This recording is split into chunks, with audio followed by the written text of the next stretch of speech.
दुर्योधन ने द्रौपदी को दासी क्यों कहा? महाभारत सिर्फ युद्ध की कहानी नहीं थी। ये अहंकार, अपमान और बदले की आग की कहानी थी। और उस आग को सबसे ज्यादा भड़काने वाला एक पल था जब दुर्योधन ने सभा में द्रौपदी को दासी कहा। लेकिन सवाल यह है, आखिर दुर्योधन ने ऐसा क्यों कहा? क्या वो सिर्फ क्रूर था या इसके पीछे कोई और वजह थी?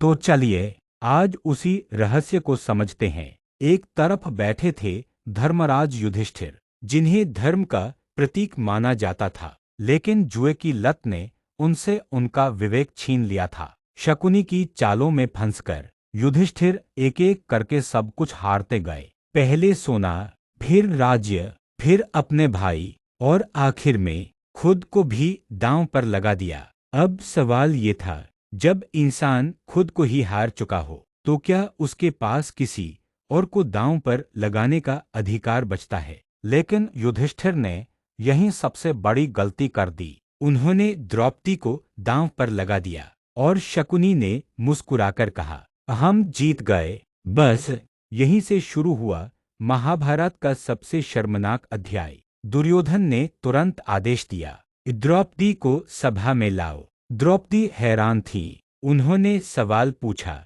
जिस पति ने पहले खुद को हार दिया, क्या उसे मुझे दांव पर लगाने का अधिकार था? लेकिन उस सभा में बैठे महान योद्धाओं के पास उस सवाल का जवाब नहीं था। भीष्म चुप थे, द्रोण चुप थे, विदुर दुखी थे और दुर्योधन, वो अपने घमंड में डूबा हुआ था। उसे लगा अब पांडव उसके गुलाम बन चुके हैं और उस समय के नियमों के अनुसार जो व्यक्ति जुए में हार जाता था वो विजेता का दास माना जाता था। यही वजह थी कि दुर्योधन ने द्रौपदी को दासी कहा, क्योंकि उसके हिसाब से जब पांडव दास बन गए तो उनकी पत्नी भी दासी बन गई। लेकिन सच ये था, दुर्योधन सिर्फ नियम नहीं निभा रहा था, वो अपने पुराने अपमान का बदला ले रहा था। उसे वो दिन याद था जब मायसभा में पानी और फर्श के भ्रम में वो गिर पड़ा था और द्रौपदी हंस पड़ी थी।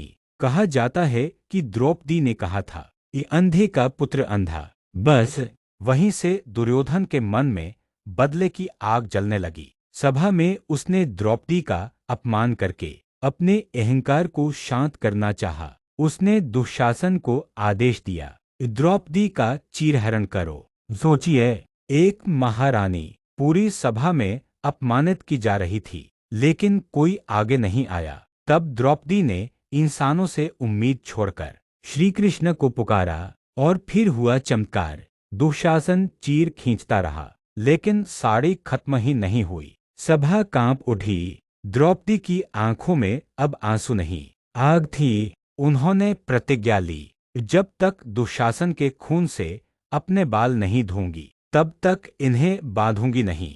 और यही अपमान महाभारत युद्ध का सबसे बड़ा कारण बना। दुर्योधन ने उस दिन सिर्फ द्रौपदी का नहीं, पूरे धर्म का अपमान किया था।